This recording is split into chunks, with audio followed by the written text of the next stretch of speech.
Hi കൂട്ടുകാരെ, ഇന്നത്തെ വീഡിയോയിലേക്ക് എല്ലാവർക്കും സ്വാഗതം. ഇന്നലെ നിർജ്ജല ഏകാദശി എടുത്തിട്ടുണ്ട് കേട്ടോ. ഇത് അതിന് മുമ്പിലത്തെ ദിവസം ഞാൻ തുളസിക്കതിരൊക്കെ നുള്ളിയെടുത്ത് വെച്ചിരുന്നു, മാല കെട്ടി കൃഷ്ണന് ചാർത്തിയിരുന്നു. അപ്പം കുറേ തുളസി ഉണ്ടായിരുന്നു എൻ്റെ വീട്ടിൽ കേട്ടോ. കൃഷ്ണ തുളസിയുണ്ട്, രാമതുളസിയുണ്ട്. അപ്പം ഇത് തനിയെ വിത്ത് വീണ് കിളിർക്കുന്നതാണ്. കുറേ ഒന്നിച്ച് കിളിർത്ത് വന്നായിരുന്നു, പക്ഷെ ചൂട് കാരണം കുറേ ഉണങ്ങിപ്പോയി.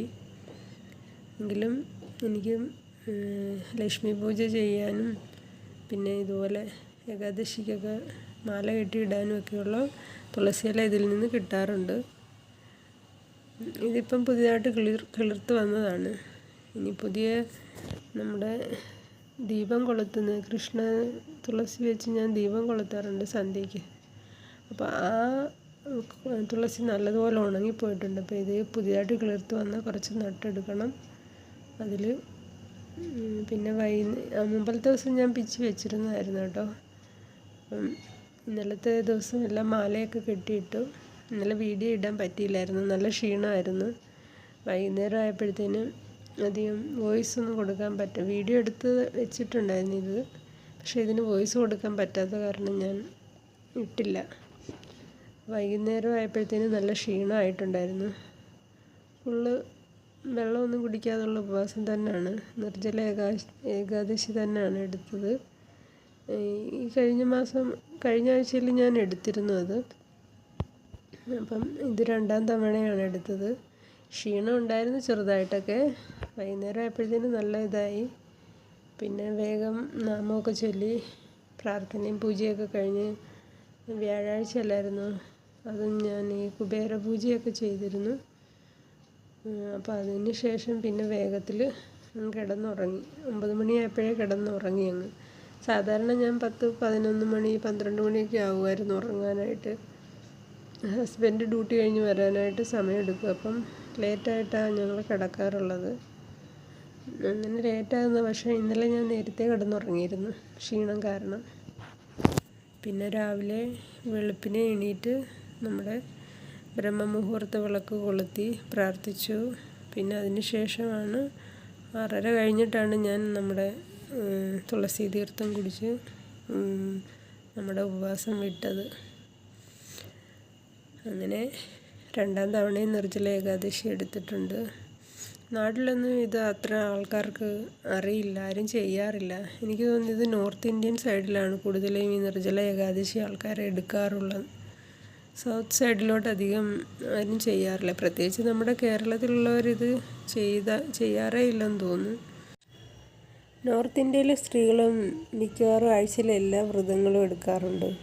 പിന്നെ എല്ലാ ഏകാദശി എടുക്കാറുണ്ട്, ചതുർത്ഥി എടുക്കാറുണ്ട്, പ്രദോഷ വ്രതം എടുക്കാറുണ്ട്. നോർത്ത് ഇന്ത്യയിൽ എന്ന് പറയുമ്പം ഈ ബീഹാർ, UP അങ്ങനെയുള്ള സ്റ്റേറ്റിലുള്ള സ്ത്രീകളാണ് എല്ലാ വ്രതങ്ങളും എടുക്കും. അവർ നിർജ്ജല ഏകാദശിയൊക്കെ മിക്കവാറും എടുക്കുന്നത് എനിക്കറിയാവുന്നൊരു സ്ത്രീയെ. ഈ ഏകാദശി അതുപോലെ ചതുർത്ഥി അങ്ങനെയൊക്കെയുള്ള വ്രതങ്ങൾ വരുമ്പോൾ ഇവിടെയുള്ള എൻ്റെ ഹസ്ബൻഡ് ജോലി ചെയ്യുന്ന കമ്പനിയിലൊക്കെ ഉണ്ടല്ലോ, അതിനനുസരിച്ചുള്ള ഫുഡ് വരെ അവിടെ ചെയ്യാറുണ്ട്. ക്യാൻറ്റീനിൽ നമ്മുടെ സാവധാന ചവ്വരി കൊണ്ടുണ്ടാക്കിയ വടയും ഉപ്പുമാവ് അതൊക്കെ ഉണ്ടായിരിക്കും. പിന്നെ ബാക്കി നോൺ വെജ് ഒന്നും കാണത്തില്ല. അങ്ങനെ ഈ വ്രതം എടുക്കുന്നവർക്ക് അത് കഴിക്കാൻ പറ്റിയ ഫുഡൊക്കെ അവിടെ കമ്പനികളിൽ തന്നെ ചെയ്തു കൊടുക്കാറുണ്ട്. പിന്നെ വേറൊരു ഇതുണ്ട്, ഇവിടുത്തുകാർ വ്രതം എടുക്കുന്നതെന്ന് പറഞ്ഞെങ്കിലും ഉണ്ടല്ലോ, നമ്മളുടെ കൂട്ട് നല്ല ഉപവാസം, അങ്ങനെ കട്ടിയുള്ള ഉപവാസമല്ല. അവർ ഫുള്ളിങ്ങനെ കഴിച്ചുകൊണ്ട് തന്നെ ഇരിക്കും. അരിയാഹാരം കഴിക്കത്തില്ലെന്നേ ഉള്ളൂ. പിന്നെ കപ്പലണ്ടി, ഫ്രൂട്ട്സ് അതുപോലുള്ളത് ഇങ്ങനെ നിരന്തരം കഴിച്ചുകൊണ്ടിരിക്കുന്ന ഒരുപാട് പേരുണ്ടെന്ന് പറയും. ചിലപ്പം ഇവിടെ എൻ്റെ ഹസ്ബൻഡ് വന്ന് പറയുന്നേക്കാം, വ്രതമെന്ന് അവർക്ക് വെറും പേരേ ഉള്ളൂ. ചിലരൊക്കെ ഇങ്ങനെ കയറി ഇറങ്ങി കഴിച്ചുകൊണ്ടിരിക്കുമെന്ന് പറയുന്നേക്കാം. പക്ഷേ നല്ല രീതിയിൽ എടുക്കുന്നവരും കാണും. ഈ കഴിക്കാൻ ഈ വിശപ്പ് സഹിക്കാൻ വയ്യാത്തവരായിരിക്കും ഇങ്ങനെ കഴിച്ച് നടക്കുന്നതെന്ന് എനിക്ക് തോന്നുന്നു. അങ്ങനെ പല സ്റ്റേറ്റിലും പല രീതിയിലാണല്ലോ വ്രതങ്ങൾ എടുക്കുന്നത്. നമ്മുടെ നാട്ടിലുള്ളവരങ്ങനെ കഠിന വ്രതമോ അല്ലെങ്കിൽ ഒരുപാട് വ്രതങ്ങളൊന്നും എടുക്കാറില്ലെങ്കിൽ പോലും എടുക്കുന്ന വ്രതം നല്ല രീതിയിൽ തന്നെയാണ് എടുക്കുന്നത് അവർ. എനിക്കത് അങ്ങനെ ഫീൽ ചെയ്യാറുണ്ട്. ഇവിടെ സ്ത്രീകളെല്ലാം എടുക്കും, പിന്നെ വ്രതമൊക്കെ വിട്ട് കഴിഞ്ഞ് ഇന്ന് രാവിലെ ഉണ്ടാക്കിയതാണ് നമ്മുടെ ഇലയട. ഇല കൊണ്ട് അടയും ഉണ്ടാക്കി, ഇലയപ്പം ഉണ്ടാക്കി. അപ്പം ഈ ഇലയട ഉണ്ടാക്കുന്നത് എനിക്കൊന്നും മാവ് പച്ചവെള്ളത്തിൽ തന്നെ കുഴച്ചിട്ടാണ് തോന്നുന്നത്, അതിനാണ് ടേസ്റ്റ് കൂടുതൽ കേട്ടോ. ഇത് ഞാൻ നമ്മുടെ ഇലയപ്പം ഉണ്ടാക്കാൻ ചൂടുവെള്ളത്തിൽ, നല്ല തിളച്ച വെള്ളത്തിൽ മാവ് കുഴച്ചെടുത്തിട്ട് അതുകൊണ്ട് തന്നെയാണ് ഇതുണ്ടാക്കിയത്. പിന്നെ നമ്മൾ ഈ പണ്ടൊക്കെ ഞാൻ കണ്ടിട്ടുള്ളൂ, ഇപ്പോഴെവിടെയും ഈ ഗണപതി ഒരുക്കിനകത്ത് ഇതുപോലെ അട വയ്ക്കാറില്ല. മധുരമുള്ള അടയല്ല അതുണ്ടാക്കുന്നത്, ഉപ്പ് ചേർക്കാത്ത നമ്മുടെ അരിപ്പൊടി കൊണ്ടുള്ള അട ഉണ്ടാക്കാറുണ്ടല്ലോ, അത് നല്ല ടേസ്റ്റാണ്. ഇനി വിളക്ക് കൊളുത്തുമ്പോൾ അത് ഉണ്ടാക്കി വെക്കണമെന്നുണ്ട് ഗണപതിക്ക്.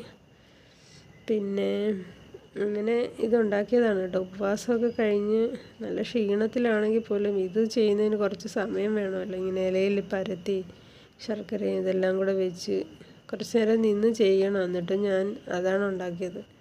അതാകുമ്പം പ്രത്യേകിച്ച് കറിയൊന്നും ഉണ്ടാക്കാൻ നിൽക്കണ്ടല്ലോ എന്ന് കരുതി ചെയ്തതാണ്. പിന്നെ ഒത്തിരി നാളായി വീട്ടിൽ സ്വന്തമായിട്ട് നമ്മുടെ വീട്ടിൽ വാഴയുണ്ടെങ്കിൽ പോലും പണ്ട് ഈ ഇലയുടെയൊക്കെ ഉണ്ടാക്കി കഴിക്കാൻ, നമ്മുടെ മീൻ പൊള്ളിച്ചതും അതുപോലൊക്കെ ഉണ്ടാക്കാനുള്ള ആഗ്രഹത്തിനാണ് പണ്ടൊരു വാഴ കൊണ്ട് നട്ടത് കേട്ടോ. അപ്പോൾ ഇന്നത്തെ വീഡിയോ ഇത്രയേ ഉള്ളൂ. പുതിയൊരു വീഡിയോയുമായി നമുക്ക് വീണ്ടും നാളെ കാണാം.